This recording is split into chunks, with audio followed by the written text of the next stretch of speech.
Hello traders, welcome back to the understand market structure की इस series में।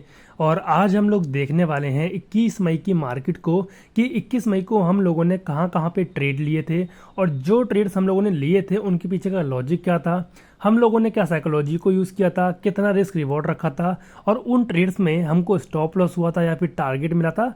सबके बारे में बात करेंगे ताकि आप लोगों को मार्केट बिहेवियर के बारे में जानने को मिले, लाइव मार्केट में किस तरीके से ट्रेडिंग करी जाती है वो सीखने को मिले और साथ ही इन फ्यूचर आपको सेम ऐसा ही कुछ सिनेरियो बनता हुआ दिखेगा तो आप अपना ट्रेड भी अच्छे से प्लान भी कर पाओगे।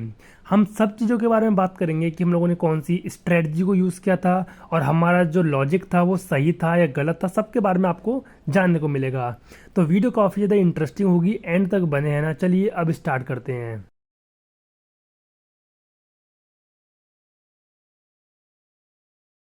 21 मई को हम लोगों ने ट्रेड किया है निफ्टी 50 के अंदर और हम लोगों ने टोटल 3 ट्रेड करे हैं जो कि आप लोग देख सकते हो। तीनों में ही हमको टारगेट मिला है, एक में भी स्टॉप लॉस हिट नहीं हुआ है। ठीक है, अब जानते हैं कि इन ट्रेड्स के पीछे का लॉजिक क्या था, हम लोगों ने कौन सा साइकोलॉजी यूज़ करा था और कितना हम लोगों ने इनमें रिस्क रिवॉर्ड रखा है। तो देखो, पहले मार्केट ओपन होने से मैंने क्या किया, और प्री मार्केट टाइम पे कुछ लेवल्स को ड्रॉ कर लिया था जो कि हम लोग हर बार करते हैं। लाइक आप लोग भी ड्रॉ करते होगे हमारे नॉर्मल सपोर्ट रेजिस्टेंस, हम लोग देखते हैं बड़े टाइम फ्रेम पे कि कोई प्राइजेक्शन तो नहीं बनना है, कोई पैटर्न तो नहीं बनना है या फिर कोई काफ़ी क्रूशियल रेजिस्टेंस या सपोर्ट तो नहीं है। ठीक है, सेम ऐसे ही हम लोगों ने क्या किया, 15 मिनट के टाइम फ्रेम पे सबसे पहले अपने कुछ मेजर लेवल्स को ड्रॉ कर लिया। कौन कौन से मेजर लेवल? प्रीवियस डे का लो लेवल, ये कौन सा लेवल है हमारा? अगर मार्केट साइडवेज ओपन होती या थोड़ा बहुत गैप अप ओपन होती तो ये हमारा करता काम सपोर्ट की तरह। सेम ऐसे ही प्रीवियस डे का हाई लेवल, अब ये हमारा क्या काम करता?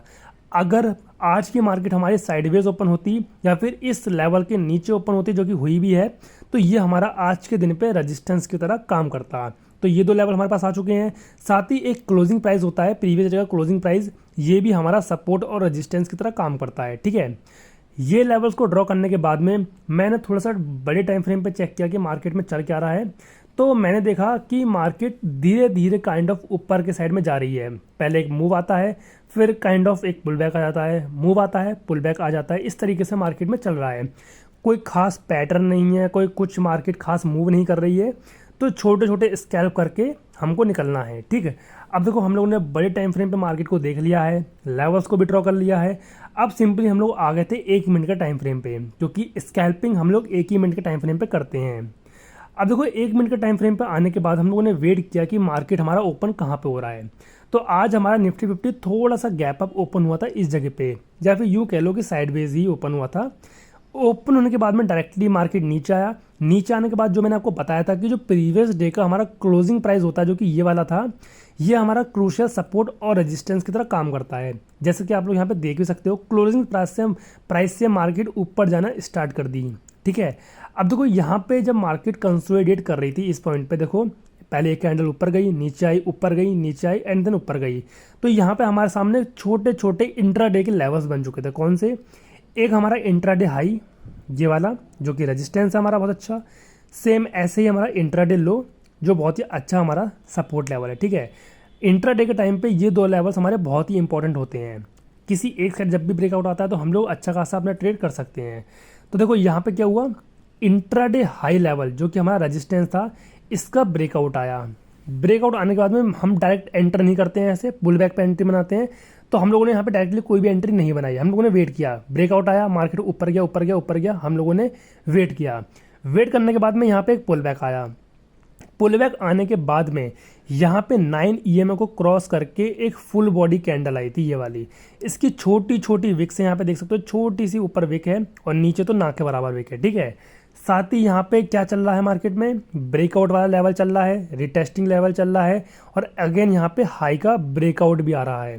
तो यहाँ पे मेरा 9 एंड 15 EMA का सेटअप भी बन रहा था और नॉर्मल जो प्रोजेक्शन होता है कि हाई के ब्रेकआउट पे हम लोगों को एंट्री बनानी होती है, तो वो भी यहाँ पे बन रहा था। ठीक है, अगर आप लोगों को नहीं पता कि 9 एंड 15 EMA क्या है, कौन सी स्ट्रेटजी है ये, तो इसके ऊपर मैंने अलग से वीडियो बना के डाल रखी है, जाकर के देख सकते हो। तो सिंपली जैसे ये कैंडल क्लोज हुई, मैंने यहाँ पे एंट्री बनाई।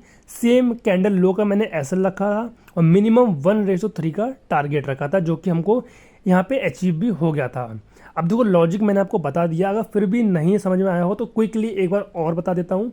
यहाँ पे एक रेजिस्टेंस लेवल था, यहाँ पे इसका ब्रेकआउट आया, ब्रेकआउट आने के बाद हम लोग डायरेक्टली एंटर नहीं करते हैं, सिंपली वेट करते हैं पुल बैक का। तो यहाँ पे एक पुल बैक आया, पुल बैक आने के बाद में अगेन एक ग्रीन कैंडल आई जो कि प्रीवियस हाई को ब्रेक कर दी, और इस जगह पे हम लोगों ने एंट्री बनाई है। और दूसरा हमारा सेटअप बन रहा था 9 and 15 EMA का सेटअप। इसमें क्या था, बेसिकली एक मूव आया है, पुल बैक आया है, पुल बैक आने के बाद में 9 EMA को टच करके या क्रॉस करके एक अच्छी कैंडल आई है, एक अच्छी बुलिश कैंडल आई है, इसके हाई पे हम लोगों ने एंट्री बनाई है, लो पे ऐसा लग दिया। ठीक है, मिनिमम 1:3 का टारगेट रखा था जो कि हमको इजीली अचीव यहाँ पे हो भी गया था। अब बात करते हैं सेकंड ट्रेड की, हम लोगों ने यहाँ पे क्यों ट्रेड लिया था। तो देखो जब मैं ट्रेड कर रहा था, जब मार्केट ऊपर जा रही थी तो ऊपर यहाँ पे एक ट्रेंड लाइन आ रही थी। अगर मैं आपको दिखाने का ट्राई करूँ 15 मिनट के टाइम फ्रेम पे, तो आप लोग अगर इसको ड्रॉ करोगे तो कुछ इस तरीके से ट्रेंड लाइन बनेगी। ये एकदम परफेक्ट ट्रेंड लाइन है ये। अगर आप इसको बॉडी टू बॉडी कनेक्ट करोगे फिर भी अच्छे से आ रही है यहाँ पे। ठीक है, उसके बाद ट्रेंड लाइन पे आने के बाद मार्केट ने क्या किया, यहाँ पे बना दिया एक इन्वर्टेड हैमर। ये देखो ये ट्रेंड लाइन है ऊपर, ट्रेंड लाइन पे मार्केट ये जो निफ्टी 50 है इसने बना दिया इन्वर्टेड हैमर, एकदम परफेक्ट इन्वर्टेड हैमर है ये है। ठीक है, तो जब भी आपको रेजिस्टेंस लेवल पे एक इन्वर्टेड हैमर बन रही है और उसकी जो विक है वो अपने लेवल के ऊपर क्रॉस कर चुकी है, तो आपको यहाँ पे एंट्री बना लेनी चाहिए। क्यों, अब इसके पीछे का लॉजिक मैं ऑलरेडी बहुत सारी वीडियो में दे चुका हूँ कि जब ये ब्रेकआउट हो रहा था, जो ये ऊपर ये ट्रेंड लाइन का लेवल है, जब कैंडल ऊपर जा रही थी तो बहुत सारे बायर्स यहाँ पे विदाउट क्लोजिंग एंटर कर रहे होंगे।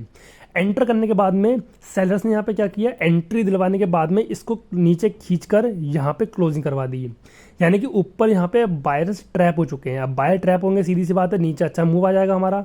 तो अगर आपको ये चीज़ समझ में नहीं आ रही है तो इसके ऊपर मैंने एक अलग से वीडियो बनाकर डाल रखी है कि how to sell on resistance. उस पर मैंने अच्छे से बात करी है कि इन्वर्टेड हैमर अगर बनती है रेजिस्टेंस लेवल पे तो हमको सेल करना चाहिए या नहीं करना चाहिए, जाकर करके देख सकते हो आप लोग। ठीक है, तो सिंपली मैंने भी ये जैसी इन्वर्टेड हैमर आई इस पर मैंने एंट्री बनाई, सेम कैंडल हाई का मैंने एसएल रखा था, और मिनिमम वैसे तो 1:3 का टारगेट रखता हूँ, बट यहाँ पे काइंड ऑफ एसएल हिंटिंग वगैरह भी होती है, इसीलिए मैंने टारगेट अपना बढ़ा दिया। और जो ये वाला सपोर्ट लेवल है, ये वाला यहाँ तक का मैंने अपना टारगेट रखा, जो कि मुझे अचीव भी हो गया था।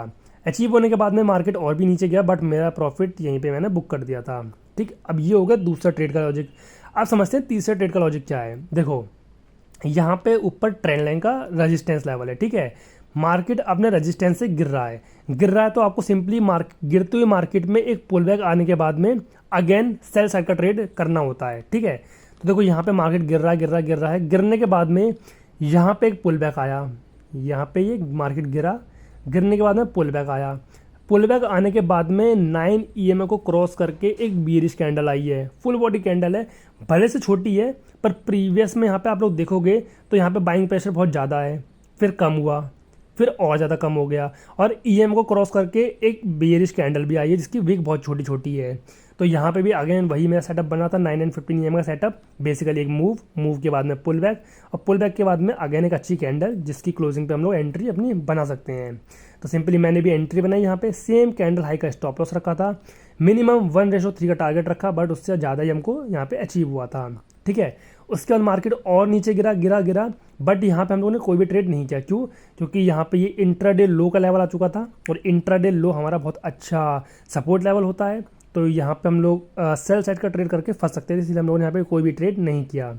उसके बाद हम लोगों ने अगेन वेट किया कि मार्केट में कुछ मूव आना चाहिए, तो आता तो हम लोग करते भी, बट देख सकते हो यहाँ पे आप लोग कि मार्केट कंप्लीट यहाँ पे साइडवेज हो चुकी है अब।